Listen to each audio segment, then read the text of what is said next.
Hey everyone, and welcome back to Let's Talk Leeds with myself, GWFM, and of course, my notorious co-host, Mattinho Got Game. Say hello, mate. Yeah, am I notorious now? Have Have I achieved that level? It must be, Okay, I think. fair enough. Well, hello guys, nonetheless. Yeah. What a shit show that was. We're recording this after the game. Not straight after, granted, but about 2 hours, 3 hours after the game.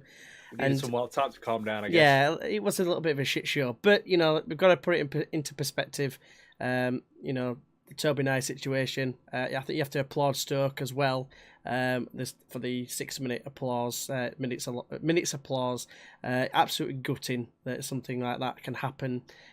Even now in this day and age, you think of how long we've been putting money into cancer research, etc. I'm sure we'll get there one day, but it's just sad that things like this happen. Anyway, we'll get into the Stoke review, just to sum it up briefly before we get into it. I just thought that no creativity, a lot of long shots, and they were first to pretty much every ball. I don't know what you thought of it, Matt. Just in a short summary. Just echo those sentiments. Lacked cutting edge. Roof seemed very isolated. It just, I think Stoke just set up very, very well. The banks of 5 and a 4 seemed to work pretty well. So yeah, it just wasn't our day today. Yeah, of course, yeah. But before we get into the actual main thing, I want to ask you guys a question. I know I asked it at the end of the last video, but I think I should have asked it earlier on. We're thinking maybe of doing a live streaming on YouTube before a game and after, or at least after, straight after. So then it gets you guys involved. You might be able to ask us questions or give your opinions on the game and see what we think during the stream. I'd just like to gauge your opinions on whether you think that'd be a good idea or whether you think this format is the way to keep going. We're just trying to see if there's any ways we can improve the show, if you want to call it a show. But anyway, moving on to, as we said, the Stoke game. So, what happened? Like I said, I think Stoke set up very, very well. You could see they were very, very difficult to break down. Not a lot of space in behind, which is where Roof probably would have excelled. They were good in attack, but they weren't overreaching, so to speak. So they weren't leaving themselves exposed at the back.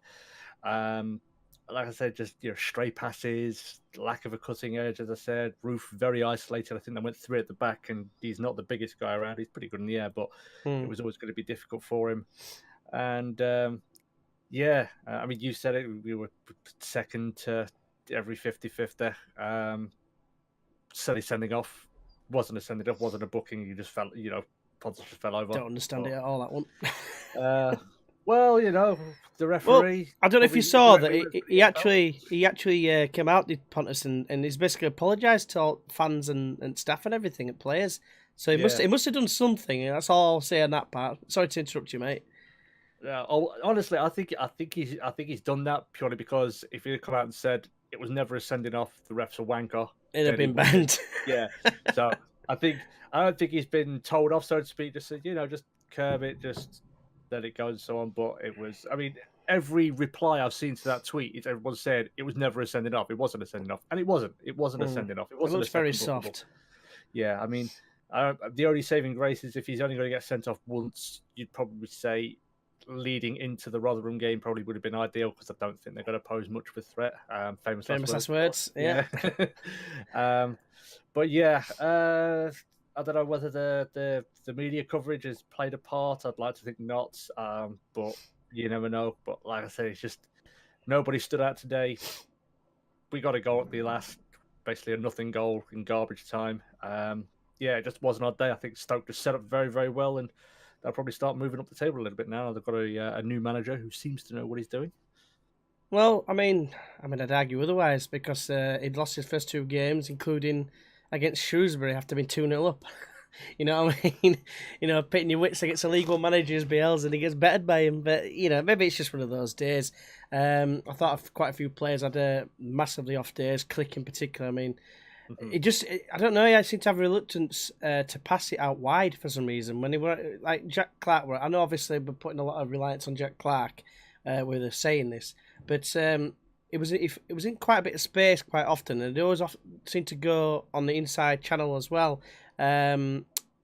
just go inside all the time, and it wasn't just Click as such, but he was the one who seemed to do it the most. Pablo Hernandez had a mare. Let's not forget as well, Click is a bit of a woeful header for their first goal. Oh Christ! God knows what happened there. I think he just misjudged it. And it's just come off his face, and then their guys just volleyed it. I think he hit him half volley, something like that, into the bottom corner. A good finish, to be fair. I don't think you could fault Bailey Peacock-Farrell for that one. Not 100% sure on the second goal. Maybe his positioning could have been a little bit better, but probably I'd argue for sure. Surprised, I didn't think he'd had that bad a game until this happened, and he just seemed to pull out of clearing it for some reason. Maybe he thought that no one behind him. He was just going to like run across his body or something. I don't know. But very disappointed for the goals in terms of conceding. Like you said, getting a late goal, Ali offside, getting a goal. I'm going to say to make it interesting, but it wasn't really because it was literally the last kick of the game. So it was just literally a consolation goal. But it is what it is. We've had a favour done for us by Swansea because Swansea have beaten Sheffield United, so we've still got a 4-point gap from third. We've got West Brom to play who could move up into third on goal difference should they beat Bolton away, which you'd argue you'd expect it, but there's been a lot of unexpected results. I mean, Millwall beat Middlesbrough today. I think they did, didn't they? Is that right, Matt? I'm sure they were 1-0 up in the last couple of minutes. I think that's what it finished. I'm going to quickly check it now. I think it might have been. Yeah, Millwall have at home. You'd expect that sort of result, but it was actually a draw, 1-1. Oh, finished 1-0. Yeah, even so, it's still a decent result. They almost from at lost, though. Yeah, I still expected 90th-minute penalty. Exactly. I still expected Middlesbrough to win that game at the beginning of the game, and but anyway, it's just a case of a massive pain in the arse that we had a chance really there with Sheffield United losing. In hindsight now, kept in hindsight, of course. We could have been 7 points clear of third, basically, which would have been a massive cushion. We always knew they were going to be physical. They've got a big side. They didn't even bring on Crotch, did they? But they still had physical players, and like you said, Janssen getting sent off for a nothing thing. I mean, he got booked in the first half, which is his own fault. He should not have got himself booked at first, but he basically complained about it. I don't even know why he was arguing. It looked like a clear foul to me that he did. So I don't know what the hell he was complaining about. So, but that's probably what did it for him mainly, because obviously he ended up getting sent off for something and nothing, which he probably would have got away with maybe. He'd not getting away. He wouldn't have got sent off because obviously he landed himself in trouble. However, like I said, Pablo really went up to it today. Gave the ball away quite a lot. A lot of the both wide players, Clark in particular as well as Harrison. Both of them basically. But I'd said Clark more so. Get the ball, run at a few players, and just run into trouble and lose it. They basically surrounded him with 3 players, and then we were on the back foot once again. And I think that's probably where we lost it. Really, we just try to either shoot from distance or we try to take people on, and they'd win it off us every single time, practically every single time. There were a couple of crosses into the box. Harrison got a couple in. I think Clark got one in where it fell to Alioski, and you're thinking, hit it first time. He had practically an empty net, but he miscontrolled it instead to his right foot, I think it was. And it just, apart from that, I can't even think. Apart from the corner that Aylin nearly equalised with when we were down to 10. A great save from Butland, to be fair to him. And apart from that, I can't think of any real opportunity that we had that was clear cut. It was all long shots and hit and hope, basically. I think even Janssen had a shot from 45 yards or something. You know what I mean? So, yeah. But anyway, that's everything I've got to say about that game. I don't know what you guys think of the comments, but anything else to add on that, Matt, or shall we move on to the other news? No, let's move on. I'm tired of Stoke. I don't want to hear more about them. Yeah, true enough. Sorry, just having a cup of tea there. I thought I was hoping you were going to carry on into the 11-team fiasco thing. What have you got on that, Matt? Well, they confirmed it. 11 teams have sent letters demanding clarification on if there's been any breaches to the code, which we all know there hasn't, because there's no rule. It mainly comes down to fair play and treating your opponents with respect, but yeah, again, I mentioned it last week. That's a bit ambiguous. It leaves it open to interpretation. It's a bit subjective. People will see it differently, depending on who you talk to. But the FA have said, we'll you've sent us letters. That's fine. We're just going to continue on with our investigation, and we'll let you know when we know what we know, basically. But Bielsa, the legend that he is, did most of their work for him midweek with that press Of course conference. he did, yeah. And that sort of leads into transfer news potentially. Yeah, because you said you saw something, didn't you? Yeah, On well, that press conference. We got Kiko Kasirian, which is good. He didn't play today. He was on the bench. Possibly I'd have to expect he'll be in the next game though, because we haven't won. Next game potentially, even though the BPF didn't do He didn't do much wrong, but just the bad. fact we've lost, I think it's enough of a reason. I think to start him, he's on a hell of a lot more money than what BPF will be on, I reckon. And he's come from Real Madrid, for God's sake. You've got to have something about you if you come from Real Madrid. I don't care. Even when Raul Bravo, such a disappointment that he was, you still got to have something about you to be able to play for Real Madrid. I think he's held in such high regard. I mean, all the Real Madrid players loved him. It's not as though they wanted to take back of him. They were giving him like a send-off shirt and this and that. I'd like to think they're quite disappointed to see him go, but at the end of the day, he was third choice behind Keylor Navas, and obviously Courtois went in the summer. So he's a little bit. His age, 32-year-old. It's a good time for him to come. 4.5-year deal, which would suggest that that he is valued highly by ourselves, basically, and he should be playing sooner rather than later, in my opinion, because of that reason alone. He's not going to be back up, put it that way. Mm-hmm. Yeah, exactly. And just to kind of touch on again how well he was valued and so on and so forth, he has more Twitter followers than Twitter or Instagram followers. He got about 2.1 million of them, which is more than the likes of Stoke, Derby, Middlesbrough, all them lot combined. Us as well. I think what have we got? About 150,000 or something daft on Twitter. But that 393,000. That again ties in with what I said a while back when I was saying like about the, we're not as fashionable as what we used to be, especially to the younger generation, basically, because a lot of the teams, like I said before, that are doing well, they're the teams that kids are following from wherever in the country. So Man City and you could argue this season you'll probably see an influx of Liverpool fans, but the longer the way out of the top division, which is why we need to get back. And to some extent, this signing, if he's got a lot of followers, they might come to follow us. You never know. Not saying that, even if it's just like 10%, that's another 200,000 people, isn't it, that might be following us. I mean, not saying they're going to be coming to the games, but they might follow us on Twitter. And then it's like how else people call them plastic fans and stuff, only come when they were doing well and stuff like that. I remember people kicking off for the Norwich game saying that they sold out within 90 minutes. But at the end of the day, it can only be good. I know it's frustrating that you can't get a ticket, sometimes, but at the end of the day, we'd rather have sellouts than not sellouts and half a stadium full. Do you know what I mean? It can only be good for revenue and whatever. So the more fans, the better. More people buying merchandise gives us more money for the club. It's a no-brainer, surely. Exactly. So yeah, but there we go. He's in now, thankfully, yeah. And it's a good job he's in as well, because you said how Real Madrid probably didn't want to lose him. Well, Keylor Navas came down with a groin injury. Courtois was already injured. Their third choice player is injured, so their deputising goalkeeper is Luka Zidane, which is Zidane's son. It is indeed. Yeah, so we got him in at the right time, because that would happen before the transfer. I don't think we would have got him in. I think they would have said, okay, we can't let him go because we haven't got anybody else. So, or they would have delayed it, I reckon, until probably back end at transfer window. Any other transfer targets? We've been hearing a little bit about Daniel James, kind of touching on the Bielsa press conference. Yeah. Somebody, an eagle-eyed someone, saw on his little PowerPoint presentation on his desktop, there was actually a video of Daniel James at MP4, so he's been watching him, and I don't know, is it a psych out? Is it not? Who knows? But we could do with another winger. Apparently he's talented. I haven't seen a whole lot of him, so I can't really comment and say, yes, we definitely should get him because he's brilliant. But we could potentially bring him in. Depends how much money's left in the pot, if there was any left in there at all. But I think we could use some reinforcements and maybe some fresh legs. But we'll see what happens. We've still got about 2 weeks of the transfer window potentially, just under 2 weeks.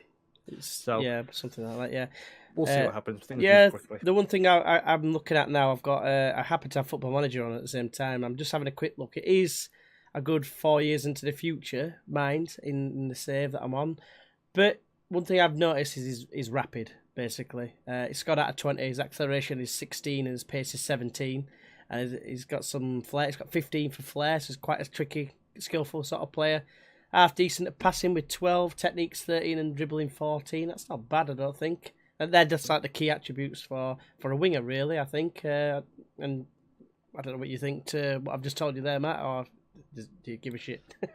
Well, I mean, it depends. I mean, obviously, Football Manager, it doesn't always track straight and true. Some players, they could have great potential, not really turn out, and so on and so forth. But I think you get he is fast. You get a rough idea, Yeah, he is fast. We do lack that a little bit. Someone who can just straight up get the ball down, go past someone and just keep charging. Yeah. We don't really have a lot of those players. Jack Clark can do it, but he's more of a, quick over a 5-10 yard sprint or dash, basically. So, like I said, we'll see what happens. We're looking at him, apparently. So 3 to 5 million, I've heard. Whether we have that, I don't know, but I don't know. I think trying to do deals at the minute, I think, but we've got no concrete bid that's been accepted or anything like that. So, yeah, but I like that. I mean, at this point, given where we are and where we could potentially be heading, I think it's a case you've got to speculate to accumulate. You've got to put the money in because you don't want it falling away like it did under Gary Monk when we didn't invest properly in January and we dropped away the last 5-6 games of the season. It just went to crap, basically.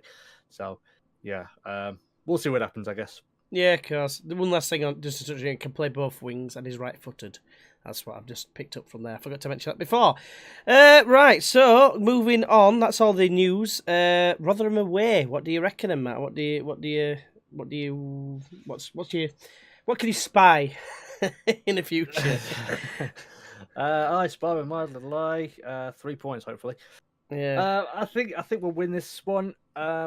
Obviously, we're not going to have Pontus Jansson, but I don't think it's a massive miss considering it's it is Rotherham and they are they're right down there. They're in the midst of a relegation fight basically. They're 21st, so we'll see Calvin Phillips come back more than likely. Most likely, I would think, which is good. But I don't know. I mean, we've tended for the most part to react pretty well after defeats, barring the only time we've had back-to-back defeats this season, which was Hull and Nottingham Forest. But I'd say we're clear favourites to win, but that doesn't always guarantee 3 points. So I'm sure we'll be well drilled, or hopefully we'll be well drilled going into the game. We won't have Pontus, as I said, possibly seeing Casilla for the first time again. Yeah. So plenty to look forward to, and hopefully we can get back on track with a win, and keep the morale and the confidence up again, heading into the game following that, which is massive. It's a Norwich of course, home. So but hopefully a win, but we'll see what happens. Yeah, I have to agree. I mean, you didn't expect us to win. They are struggling. I just remember that Michael Smith, who plays up front for me, is quite a handy player if he's not injured, of course. And it's like also the teams we've mainly lost to have been teams we've been expected to win, which is kind of concerning. There's only West Brom, I would argue, that we weren't expected to win, really. That could have been seen as maybe a draw, but we were away from home, so most likely probably a defeat. But, it's a little bit concerning that we're dropping points, but, it's away from home at Stoke. I think at the beginning of the season, you probably thought most likely we would have got a defeat away at Stoke. And it's, not that it's a cold Tuesday night at Stoke, but even so, it was still a cold day in Stoke. I think we need that extra new face up top, not up top, but in the attacking third, just to, for one, create a little bit of competition.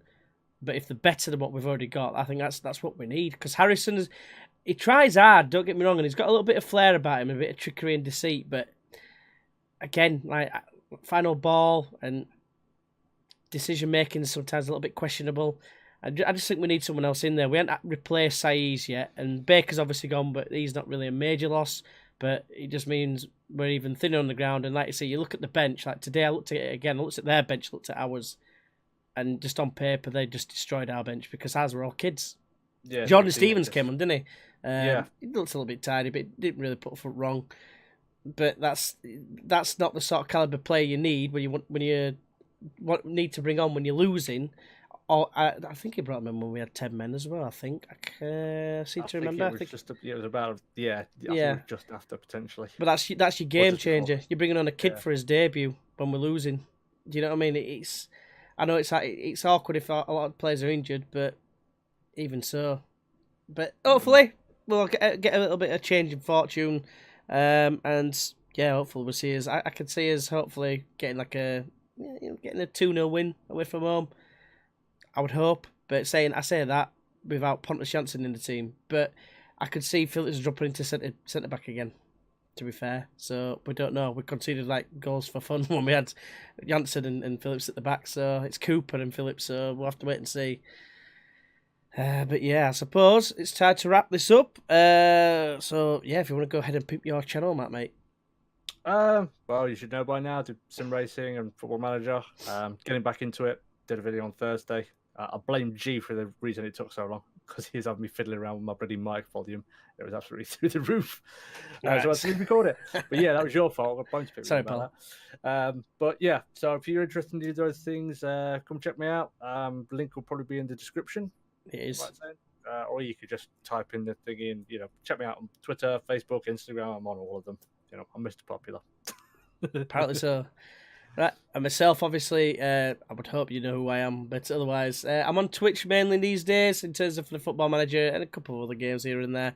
But yeah, it's GW_FM/TV at this moment in time. I believe that's what it is. I should know it off by heart, really, but I don't.